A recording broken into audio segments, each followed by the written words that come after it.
Salut à tous et bienvenue sur notre chaîne dédiée au Real Madrid. N'hésitez pas à lâcher un petit pouce bleu. Si vous appréciez notre contenu, n'oubliez pas de vous abonner pour rester informé de toutes les actualités concernant votre club préféré. Dans cette vidéo, nous avons 3 nouvelles concernant notre club bien-aimé. Commençons par la première. L'affaire Gonzalo Garcia commence à susciter un véritable débat au sein de la communauté et à juste titre.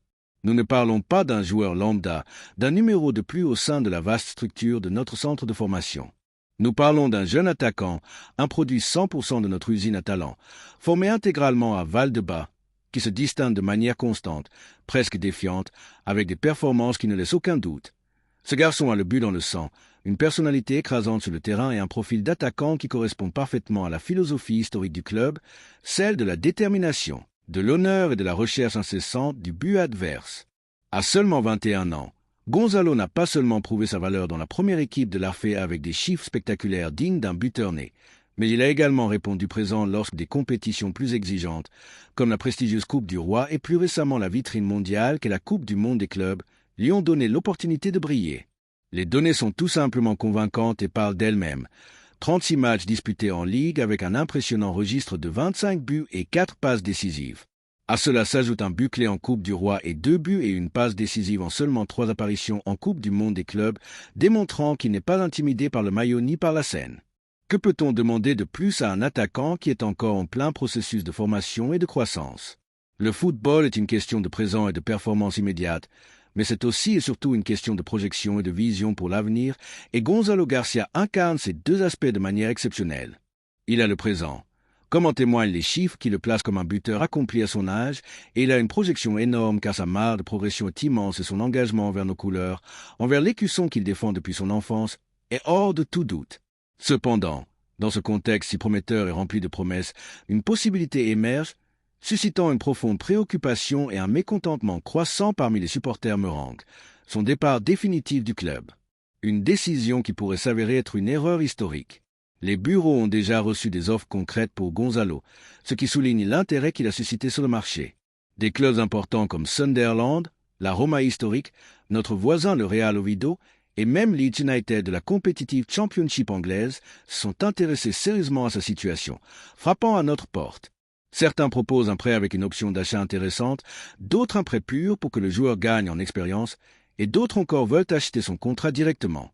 Le cas le plus frappant et qui a suscité le plus de bruit est celui de Leeds, qui serait prêt à débourser jusqu'à 20 millions d'euros, une somme considérable pour un joueur issu du centre de formation, bien que le club blanc, avec bon sens, souhaite se protéger en incluant une clause de rachat de 30 millions. Économiquement, cela peut sembler une bonne affaire, une opération avec un bénéfice potentiel à l'avenir, une opération d'achat à bas prix et de revente à prix élevé. Mais ici, Madridista, ce qui est en jeu n'est pas seulement l'argent, ce ne sont pas seulement des chiffres sur un compte bancaire. Ce qui est en discussion, c'est l'identité, c'est le projet du club à long terme, c'est la cohérence avec le modèle que le club prétend promouvoir et dont il est si fier, celui de notre centre de formation, celui de la formation des talents.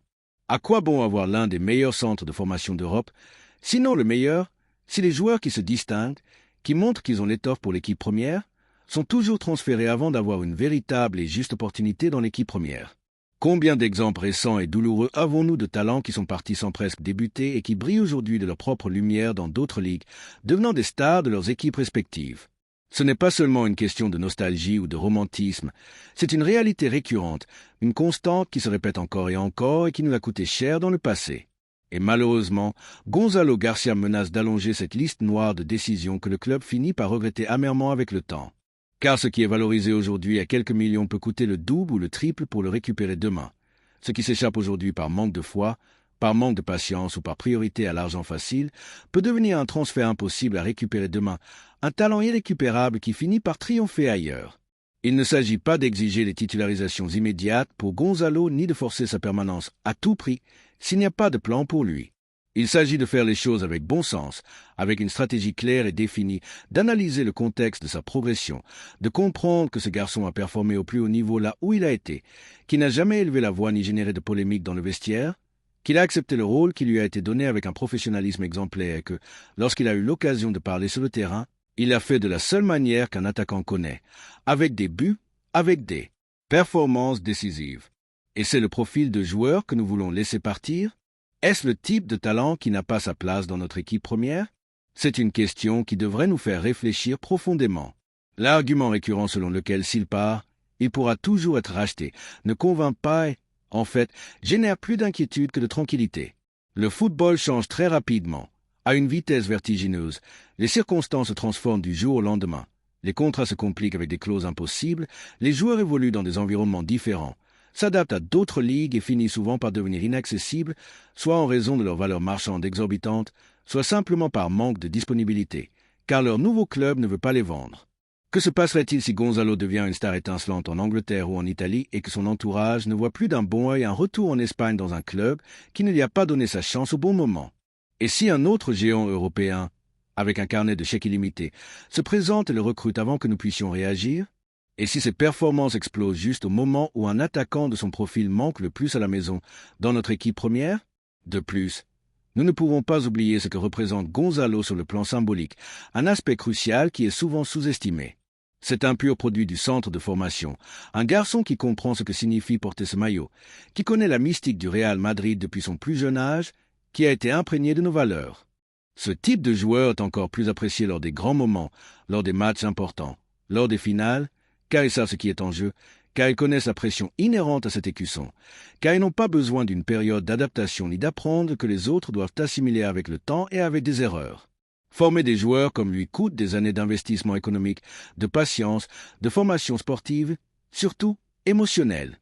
Et lorsque, enfin, ils arrivent à l'avant-veille de l'équipe première, lorsqu'ils démontrent leurs valeurs, ils devraient être protégés, soutenus, intégrés avec logique et une planification claire, et non lâchés à la première offre attrayante qui se présente, aussi lucrative qu'elle puisse paraître à court terme. La deuxième nouvelle concerne une décision importante dans notre club bien-aimé. L'histoire d'Arda Güler au Real Madrid commence à s'écrire à l'encre d'or. Après des mois d'attente, de silence, de travail dans l'ombre, le jeune talent turc, appelé à devenir l'une des grandes références du football européen dans les années à venir, a enfin trouvé le cadre idéal pour montrer tout ce qu'il a en lui. Et ce cadre n'est autre que le Santiago Bernabéu, sous la direction d'un entraîneur comme Xavi Alonso, qui a su voir là où d'autres doutaient et a su agir avec conviction là où d'autres hésitaient. La mise sur Güler représente non seulement une décision technique ponctuelle, mais l'emblème d'une nouvelle ère qui se forge à Valdebebas, une ère basée sur le talent, le critère et la cohérence. Pendant la période précédente, Arda Güler a été peu plus qu'un spectateur de luxe. Recruté avec grand enthousiasme depuis la Turquie, son arrivée a suscité une immense joie tant au sein de la direction que parmi les supporters, qui voyaient en lui un joueur différent, ce genre de footballeur qui apparaît chaque décennie. Cependant, ce qui devait être une progression ascendante s'est transformé en une traversée silencieuse des couloirs du club, des matchs sans convocation, des bancs de touche interminables, des minutes résiduelles, un traitement qui, bien qu'injustifié d'un point de vue sportif, a été accepté par le jeune homme avec professionnalisme et humilité. Il n'a pas élevé la voix, n'a pas généré de polémique, n'a pas baissé les bras, a continué à travailler, et cet effort a trouvé sa récompense. L'arrivée de Xavi Alonso n'a pas été seulement un changement sur le banc, mais un changement de paradigme. Dès son premier jour en tant qu'entraîneur de l'équipe première, le technicien basse a montré une sensibilité particulière pour les profils de footballeurs qui comprennent le jeu depuis le collectif, qui offrent des solutions et qui, en plus, ont cette touche de magie qui distingue les cracks. Arda Güler correspondait parfaitement à cette définition, et Xavi le savait, car il l'avait suivi de près parce qu'il comprend le football depuis la perspective du milieu de terrain qu'il a été, un créateur, un organisateur, un homme de vision. Lors de ses premiers matchs à la tête du Real Madrid, Alonso n'a pas hésité à ouvrir la porte aux Turcs et Arda l'a franchie avec classe. Lors de la Coupe du Monde des clubs, tournoi idéal pour mesurer le tempérament des joueurs qui veulent briller sous pression, le jeune Ottoman n'a pas seulement participé, mais a assumé un rôle déterminant. Il a joué avec autorité, avec aplomb, avec une intelligence tactique qui a surpris beaucoup, mais que le technicien connaissait déjà. Il a filtré des passes, généré des espaces, pénétré dans la surface avec sensibilité, déséquilibré en 1 contre 1, et surtout, il a démontré qu'il ne craint pas le maillot. Cette personnalité est ce qui a le plus séduit le madridisme, car au Real Madrid, il ne suffit pas d'avoir du talent. Ici, on exige du caractère, de l'ambition, de la soif de gloire, et Arda Güler a clairement montré qu'il possède tout cela en quantités industrielles. Il n'est pas arrivé pour être un de plus, il est arrivé pour rester, pour marquer une époque, et le meilleur, c'est qu'il le fait aux côtés d'un entraîneur qui le comprend, le respecte et le pousse. La relation entre Xavi Alonso et Güler semble avoir trouvé une synergie parfaite. L'entraîneur a su lire ses vertus, le placer dans le système adéquat et lui offrir un environnement dans lequel ses qualités s'épanouissent. Et Gullet a répondu avec ce qu'il sait faire de mieux, jouer au football. Son style rappelle ces joueurs qui marquent un avant et un après à chaque action. Il a du calme lorsque le jeu le demande, de l'accélération lorsque l'action l'exige, et une clarté conceptuelle qui le transforme en un point de référence dans le milieu de terrain offensif.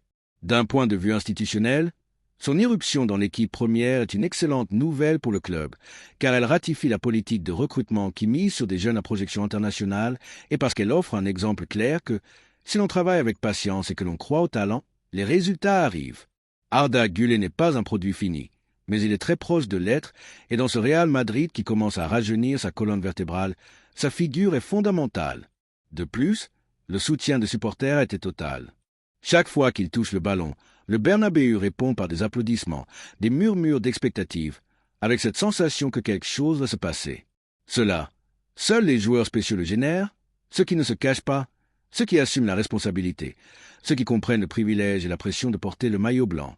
En ce sens, Güler a réussi l'examen le plus difficile, se gagner le madridisme par le jeu. Il est également important de souligner ce que son ascension représente au sein du vestiaire, car un joueur qui, sans fanfaronnade, a su se gagner sa place uniquement par le football, envoie un message clair à tous. Ici, joue celui qui le mérite. Et cela renforce l'autorité de Xavi Alonso, qui est arrivé avec une idée claire et a démontré qu'il n'hésite pas à prendre des décisions importantes, même si cela implique de reconfigurer les hiérarchies ou de miser sur la jeunesse. Cette audace est ce qui fait la différence entre les bons entraîneurs et les grands leaders. Avec Arda Güler comme l'une des révélations du début de cette nouvelle étape, le Real Madrid commence à se profiler comme une équipe plus fraîche, plus dynamique, plus verticale.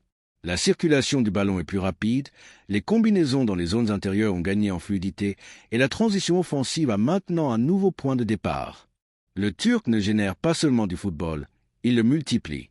Il est un générateur d'avantages, un organisateur du chaos, un virtuose. Penser que ce joueur est resté des mois sans jouer rend inévitable la réflexion sur la quantité de talent gaspillé lorsque l'on n'a pas le courage de miser sur lui.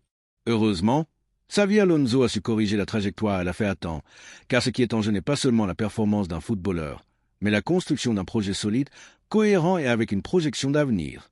Güler n'est plus une promesse, c'est une réalité, et il le démontre dans le meilleur club du monde, avec la plus haute exigence et dans les scénarios les plus complexes.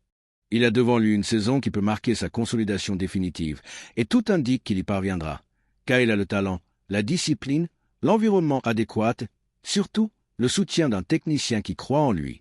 Cette combinaison est la formule du succès. En conclusion, la décision de Xavi Alonso de donner du protagonisme à Arda Güler n'est pas seulement judicieuse, c'est une déclaration d'intention. Elle représente le début d'un Madrid renouvelé, audacieux, affamé de titres et avec des joueurs qui représentent le présent et l'avenir du club. Le Turc a répondu avec brio et les madridistes commencent déjà à rêver de tout ce qu'il peut apporter. Le Bernabéu a découvert un nouvel idole, l'un de ceux qui parlent peu, joue beaucoup et le font avec l'élégance des élus. Son histoire au Real Madrid vient de commencer et promet d'être inoubliable. La troisième nouvelle est un énorme coup de tonnerre au Real Madrid. Le Real Madrid se replace au centre du marché avec la détermination et le flair qui ont toujours caractérisé son président, Florentino Pérez. Cette fois, l'opportunité a un nom et un prénom, John Duran. Le jeune attaquant colombien se trouve dans une situation délicate après son bref passage dans le football saoudien, et le club blanc, fidèle à son instinct compétitif, n'a pas tardé à analyser sérieusement son éventuelle incorporation. Ce qui peut sembler, à première vue, une histoire d'échec en Arabie saoudite, est interprété dans les bureaux de Valdebebas comme l'une de ces opportunités à ne pas manquer. Florentino a rapidement compris que nous avons affaire à une pièce récupérable, malléable et avec un plafond très élevé, idéal pour rejoindre le nouveau projet que Xavi Alonso veut construire dès cet été. Duran est arrivé à Al-Nassr depuis Aston Villa avec de grandes attentes et un coût qui a dépassé les 75 millions d'euros, un chiffre qui a élevé son statut comme l'un des transferts les plus éclatants du dernier marché hivernal. Cependant, le joueur a à peine eu besoin de quelques mois pour se rendre compte que ce n'était pas l'environnement idéal pour grandir footballistiquement. Son adaptation a été compliquée, sa participation intermittente, et en quelques semaines, le club saoudien lui avait déjà communiqué qu'il ne comptait pas sur lui pour l'avenir immédiat. Ce revirement de situation, qui pourrait sembler dévastateur pour beaucoup, a justement suscité l'intérêt du Real Madrid, car le football, comme le sait bien Florentino, ne se construit pas seulement avec des stars établies, mais aussi avec des paris audacieux qui, avec du travail, de la confiance et de la vision, finissent par donner le meilleur d'eux-mêmes. Le nom de John Duran n'est pas nouveau dans l'orbite blanche. Déjà depuis son passage en MLS et son explosion à Aston Villa, plusieurs rapports de la direction technique mettaient en avant son profil. Un attaquant puissant, agressif, avec un instinct de buteur et une personnalité qui ne passe pas inaperçue. Ce n'est pas l'arrière statique typique de la surface de réparation. Il se déplace avec intelligence, sait s'associer en cours, attaque bien les espaces et possède une frappe puissante depuis la moyenne distance. De plus, sa jeunesse, à peine 20 ans, en fait une pièce malléable parfaite pour s'intégrer dans un groupe qui mise sur la qualité mais aussi sur la projection. Xavi Alonso, qui depuis son arrivée sur le banc du Real Madrid trace une feuille de route très claire, a donné son feu vert à ce possible transfert. Le technicien basque considère que l'équipe a besoin de variantes offensives et voit en Duran un profil qui peut offrir quelque chose de différent à ce qui existe déjà. L'idée n'est pas qu'il arrive avec l'obligation d'être titulaire dès le premier jour, mais qu'il entre dans une dynamique de croissance constante, d'apprentissage quotidien et de contribution progressive. En ce sens, le Real Madrid a démontré être l'une des meilleures institutions au monde pour transformer le talent en performance, comme ce fut le cas avec des figures émergentes dans un passé récent, et veut répéter ce schéma avec ce jeune Colombien, qui a maintenant la possibilité de se racheter sur la scène la plus prestigieuse de la planète. Florentino Pérez s'est déjà mis au travail pour gérer les conditions d'une opération qui, aujourd'hui, semble beaucoup plus accessible que ce qu'elle aurait été il y a un an. Al-Nassr cherche à se séparer de Duran le plus rapidement possible et ne prétend pas récupérer la totalité de son investissement, ce qui place le Real Madrid dans une position avantageuse face à d'autres clubs européens qui ont également sondé la situation de l'attaquant. Des équipes comme le Fenerbahçe, dirigé par José Mourinho, ont manifesté leur intérêt, mais l'attrait du projet blanc, ajouté au pouvoir de conviction de Florentino et à la présence d'un technicien comme Xavi Alonso, font du Madrid la destination la plus attrayante pour Duran. Sur le plan économique, on estime que l'opération pourrait se conclure pour un montant proche des 25 ou 30 millions d'euros, une somme parfaitement supportable pour les caisses du club, surtout si l'on tient compte de la marge de réévaluation que le joueur peut avoir dans les années à venir. À Val-de-Bas, on a pleinement confiance dans le modèle qui combine des transferts à fort impact avec des incorporations stratégiques de jeunes talents, et Duran s'inscrit parfaitement dans cette philosophie. Il ne s'agit pas seulement d'une promesse, mais d'un joueur qui a démontré qu'il peut performer dans des ligues exigeantes et qui, avec la motivation adéquate, est capable de faire le saut définitif. D'un point de vue sportif, son incorporation permettrait d'élargir la rotation offensive de l'équipe, de diversifier les variantes tactiques et de doter l'attaque d'un nouveau dynamisme dans les matchs fermés, où les espaces sont réduits et l'intensité défensive de l'adversaire est maximale. Duran peut apporter cette dose de force, de verticalité et de détermination qui fait souvent la différence. Sa puissance physique en fait une nuisance constante pour les défenses adverses, et sa fin de prouver sa valeur dans un géant comme le Real Madrid pourrait devenir un moteur inépuisable de performance. Mais ce n'est pas seulement ce qu'il peut apporter sur le terrain qui attire l'attention. Il y a aussi une composante symbolique et stratégique dans cette opération. Recruter un talent qui a été écarté prématurément par le football saoudien, le récupérer, le développer et en faire une pièce importante du projet madridiste serait un autre exemple de l'intelligence sportive qui a tant caractérisé l'ère Florentino. De plus, cela renforcerait l'image du club comme un environnement idéal pour le développement des jeunes talents, ce qui a également du poids en termes de marque globale. Les supporters madridistes, toujours exigeants mais aussi ouverts à accueillir ceux qui montrent leur engagement, ont des raisons de s'enthousiasmer pour cette possible incorporation. Duran n'arrive pas en tant que star, mais en tant que diamant brut qui peut briller avec force au Santiago Bernabéu. Son profil combatif, son caractère belliqueux et son envie de réhabilitation sont des vertus qui s'accordent parfaitement avec l'ADN madridiste. Et si ce club a démontré quelque chose tout au long de son histoire, c'est qu'il s'est tiré le meilleur de ceux qui sont prêts à tout donner pour le maillot blanc. L'histoire de Duran reste à écrire, mais le Real Madrid a le stylo et l'encre pour la rendre réelle. Il ne reste plus qu'à ce que les conversations avancent, que les conditions s'alignent et que le joueur fasse le pas définitif pour se mettre aux ordres de Xavi Alonso. Si cela se produit, nous serons face à un transfert qui, sans faire trop de bruit, peut finir par être l'un des grands succès de ce marché, car au Madrid, tout n'est pas galactique. Il y a aussi de la place pour ceux qui viennent d'en bas, ceux qui veulent dévorer le monde et ceux qui rêvent de laisser leur empreinte dans l'histoire du plus grand club de tous les temps. Et toi, Madridista, penses-tu que John Duran mérite une opportunité au Bernabéu? Penses-tu que c'est un bon coup de Florentino? Le marché est en pleine ébullition et le Real Madrid, comme toujours, redevient protagoniste. Duran peut être ce coup d'éclat que personne n'attendait, mais qui, avec du travail et de la confiance, peut finir par être l'une des histoires les plus passionnantes de la prochaine saison. Le talent est là, l'envie aussi. Maintenant, Tout dépend du club blanc pour faire ce qu'il sait faire de mieux, voir au-delà de l'évidence et miser sur l'avenir avant tout le monde. Laisse-nous tes commentaires. Merci d'avoir regardé cette vidéo et j'espère que cette vidéo vous a plu. N'hésitez pas à lâcher un petit pouce bleu, vous abonner à la chaîne et à activer la cloche pour ne rien manquer des prochaines vidéos.